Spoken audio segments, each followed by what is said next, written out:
যদি একদম বেসিক মাল, হ্যাঁ মনে হচ্ছে একদম বেসিক মাল, কিন্তু এই মালের অনেক সমস্যা আছে। যে সমস্যাগুলো যদি আপনারা না দেখতে পারেন, না ধরতে পারেন, তাহলে অনেক সমস্যা হইব। উপরে দেয়া লিঙ্কিংয়ে দেয়া। এটার বায়ার হলো এমএনএস বায়ার। কোয়ান্টিটি অনেক বড় কোয়ান্টিটি। কালার হলো আইভরি কালার। আরেকটা কালার আছে আইভরি কালার, এটা এখানে দিয়ে আছে নইল কালার। হ্যাঁ, কালার 2টা বা 3টা আছে, কিন্তু এখানে লেয়া না। এটা হলো ব্ল্যাক কালার, হ্যাঁ, বা নইল কালার। কোয়ান্টিটি হলো 98,000-এর উপরে, বড় কোয়ান্টিটি। মালটা হবো এই স্টলে 7 কেজি। এটার গেট আপটা দেখেন। এই গেট আপটার মধ্যে বিভিন্ন ধরনের সমস্যা আছে, যে সমস্যাগুলো এমনি বোঝা যায় না যে স্বাভাবিক মাল। এই মালটাতে সবচেয়ে বড় একটা সমস্যা হলো এই পকেট।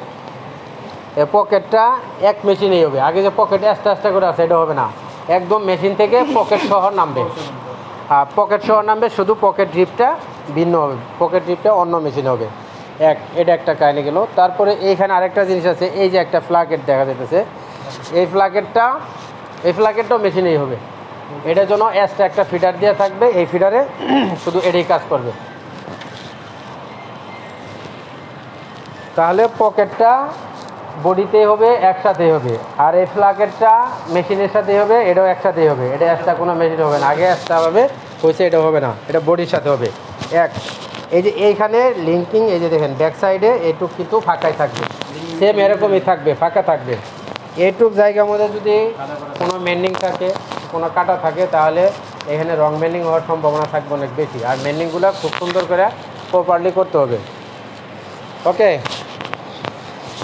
যাক, কেন আমরা মূল কাজে আসি আরও। এটা হলো বটম, হ্যাঁ বায়ার এমএনএস। এটা হলো বটম এবং কাপ 2 ফ্লাই ইয়ান উইথ হলো first 3 crosses nylon and body 2 ply Ian.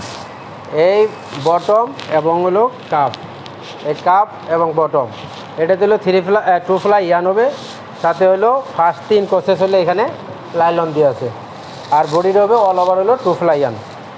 Starting প্রসেসগুলো tight থাকবে, লুজ থাকবে না। স্টার্টিং প্রসেসগুলো যেন টাইট থাকে, টেনিস প্রসেসগুলোও টাইট থাকবে, লুজ থাকবে না। বটম এবং cup nylon visible totally not acceptable. যেহেতু লাইলনের মাল, লাইলন বাসা থাকবেই, সেক্ষেত্রে লাইলন বাসাগুলো অবশ্যই দেখতে হবে। ফ্রন্ট প্যানেল নেক সাইড 1/1 8 নিডেল। এই ফ্রন্ট পার্টের এই 1/1 8 নিডেল করে দেওয়া আছে, যেটা হলো 8 নিডেল দেওয়া আছে, ঠিক আছে। এই 8 নিডেলটা অবশ্যই দেখে দিন যে এই 8 নিডেল আছে কিনা। পকেট টেনশন সেম বডি টেনশনের মতো। পকেট টেনশনটা বডি টেনশনের মতো হইব। এই যে পকেট টেনশনটা বডি টেনশনের মতো হবে, রিপ টেনশনটা ভিন্ন। ফ্রন্ট প্যানেলগুলো নেক সাইডে এবং down pocket totally not acceptable. এইখানে যে এই ফুল যে ফ্ল্যাকেটটা দেওয়া আছে, এই ফ্ল্যাকেটটা হলো নেক। এই ফ্ল্যাকেটটা হলো নেক। এই নেকটাতে যদি এখানে কোনো কাইটে যাও, এটাতে যদি কোনো হলো গড় পড়ে, তাহলে নিডেল ড্রপ হয়, এগুলো হলো রং বেন্ডিং হওয়ার সম্ভাবনা থাকবে। এখানে কোনো কিছুই থাকবে না, এটা ওপেন থাকবে। সেই ক্ষেত্রে এখানে যদি কোনো নেকে যদি কোনো বেন্ডিং হয়, সেগুলো প্রপারলি করতে হবে। কালার শেডিং, যেহেতু নইর কালার, এখানে কালার শেডিং হওয়ার সম্ভাবনা থাকবে বেশি। Colour shading totally not acceptable. আর কালার শেডিংটা নিয়ে আমরা খুবই কষ্টে আছি, যে এখন উপরে মাল গেলেই কালার শেডিং, উপরে মাল গেলেই কালার শেডিং। সেই ক্ষেত্রে কালার শেডিংগুলো অবশ্যই ভালো করে চেক করে দেবেন। পকেট ড্রিপ, এই যে পকেট ট্রিপটা আছে, এই পকেট ট্রিপটাতে 3 ফ্লাই ইয়ান 1 ফ্লাই লাইলন। এই পকেট ট্রিপে লাইলন আছে, 3 ফ্লাই ইয়ান 1 ফ্লাই হলো nylon visible is a totally not acceptable. All panel, সবগুলো প্যানেলের জন্য লাইলন ভিজিবল খুবই খারাপ। লাইলন ভিজিবল চলবে না, লাইলন ভিজিবল যেন না থাকে। তাহলে all tension must be follow as per knitting benchmark. আর এইখানে যে টেনশনগুলো আছে, সেই টেনশনগুলো অবশ্যই আমরা নিটিংয়ের বেসমার্কের সাথে মিলাইব।